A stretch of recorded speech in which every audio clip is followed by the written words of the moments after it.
हाय, तर आज मी आळूच्या वड्या करणार होते. त्यासाठी घरापुढे पानं होते आळूचे, तेच घेऊन आले होते. छान असे पानं आणून ठेवली. त्यानंतर त्याला धुवून पण घेतलं. नंतर बाहेरचं देठ आहे ते पण कापून घेतलं. काही काही देठाची पण भाजी बनवतात, पण मी काही बनवली नाही अजून. त्यानंतर वाटण तयार करण्यासाठी घेतलं मिरची आणि लसूण. नंतर वाटून पण घेतलं. मग नंतर कढईमध्ये पाणी ठेवलं. बेसन पीठ घेतलं, त्यामध्ये मीठ आणि मिरची टाकून घेतली, हळद पण टाकली आणि जिरी ओवा सगळं टाकून घेतलं. सगळं मिक्स करून घेतलं.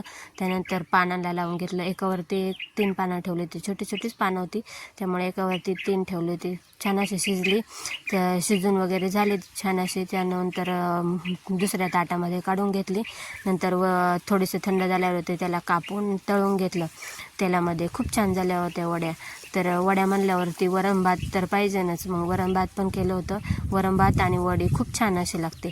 नंतर वरण भात वडी आणि भाकरी पण बनवल्या होत्या. तर असं होतं आज